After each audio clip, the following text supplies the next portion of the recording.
Assalamualaikum warahmatullahi wabarakatuh. Perkenalkan, nama saya Yosanugra Jati. Saya mahasiswa dari Universitas PGRI Yogyakarta. Alamat tinggal saya yaitu di Selo Gedong Argotadi Sedayung Bantul. Jarak rumah saya sampai ke SMP Negeri 2 Gamping sekitar 30 menitan. Dan selanjutnya panggil saja kakak dengan panggilan Mas atau kakak ya. Kalau bapak kayaknya ketuaan. Baik, selanjutnya di sini kakak akan menyampaikan materi tentang membiasakan berbicara sopan. Komunikasi yang lancar didasari dari menghargai lawan bicara. Berbicara tanpa etika dan sopan santun hanya akan membuat suasana hati lawan bicara menjadi buruk dan tidak akan merespon pembicaraan atau bahkan merefleksikan suasana hatinya dalam kemarahan. Untuk itu, di sini ada 7 cara berbicara yang baik dan sopan. Yang pertama yaitu jangan gunakan nada bicara yang tinggi. Nada bicara yang tinggi biasanya mencerminkan emosi atau kemarahan. Lawan bicara merasa seperti dimarahi atau dianggap mengalami kekurangan pendengaran. Cara ini akan mengurangi respon positif lawan bicara. Nada suara yang normal akan lebih enak didengarkan dan lebih berkenan di hati lawan bicara, terutama saat berbicara dengan atasan atau guru lah. Kalau di sekolah ya guru atau orang yang lebih tua. Selanjutnya, komunikasi akan lebih lancar dan apa yang disampaikan akan lebih dipahami. Jadi di sini kalau berbicara jangan menggunakan nada bicara yang tinggi ya. Apalagi kepada orang yang lebih tua. Contohnya seperti orang tua kita atau orang tua kalian, atau kalau di sekolah ya guru-guru kalian. Kalau bisa jangan menggunakan nada bicara yang tinggi. Lalu selanjutnya, yang kedua yaitu gunakan kata yang halus. Berpikir sebelum berbicara akan lebih baik daripada berbicara yang salah karena tidak dipikir dulu. Dengan berpikir, kita menemukan kata yang lebih halus untuk mengungkapkan apa yang ingin disampaikan. Kata yang lebih halus akan lebih enak didengar dan lebih mudah mendapat respon positif dari pendengarnya. Langsung selanjutnya ya, yang ketiga yaitu jangan memotong pembicaraan.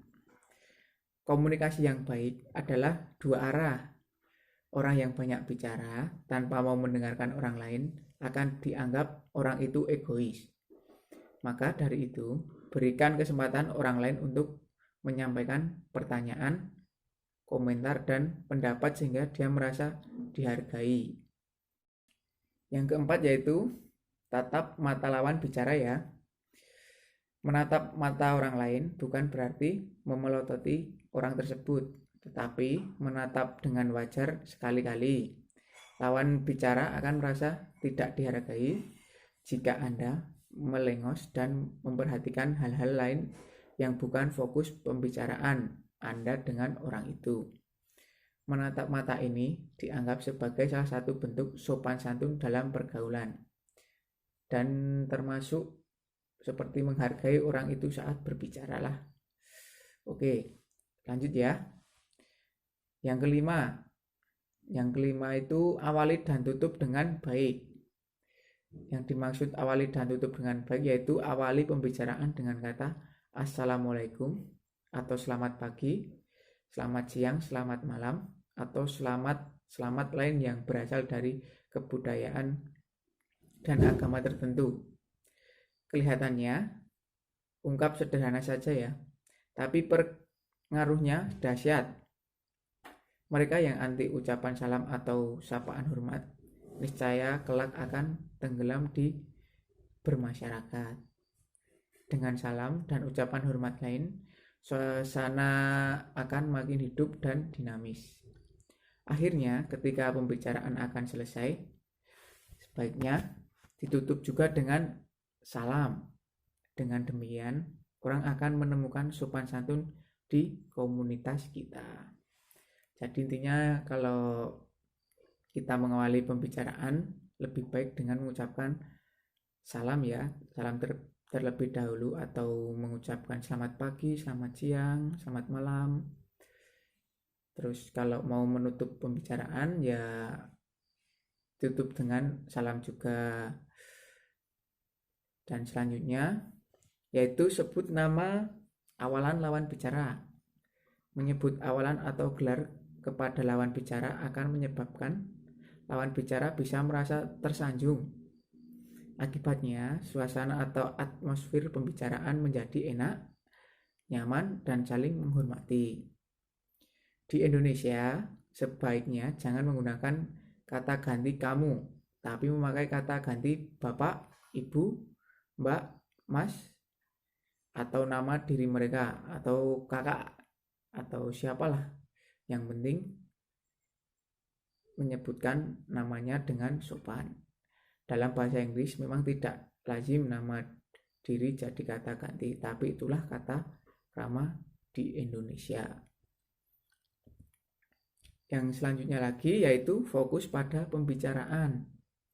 Jangan main gadget atau HP lah, atau main pulpen ketika sedang berbicara dengan orang lain.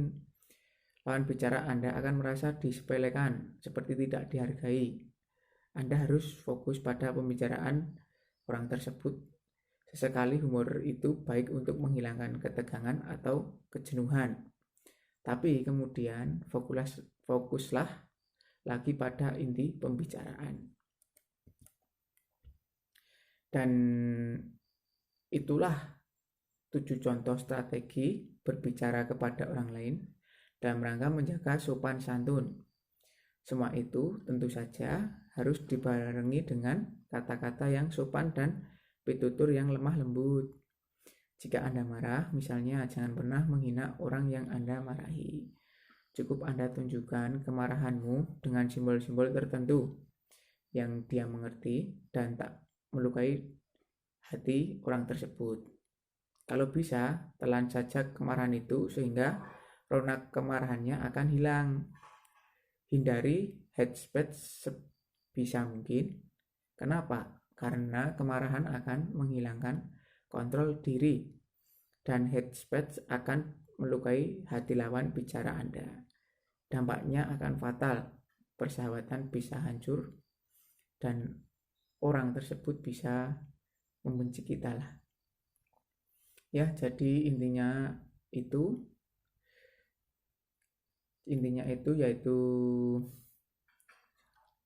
ya, jadi intinya begini, kita harus jadi intinya begini ya, kita harus lebih jadi begini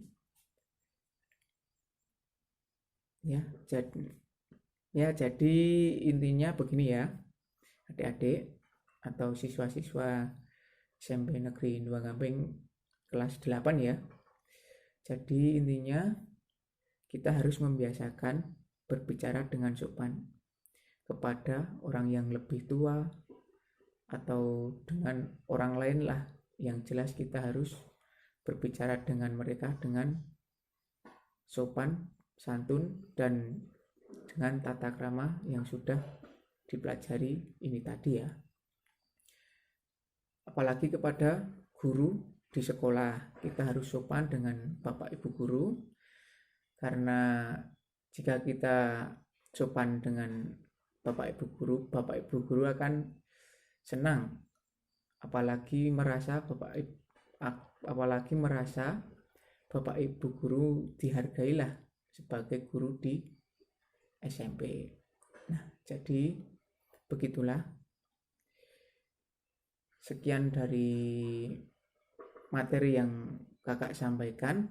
Kurang lebihnya kakak mohon maaf jika ada kekurangan, karena di sini kakak juga masih belajar ya. Kita belajar bersama-sama. Kita belajar untuk lebih baik ke depannya ya. kasih atas perhatiannya adik-adik semuanya. Semoga sehat selalu. Wassalamualaikum warahmatullahi wabarakatuh.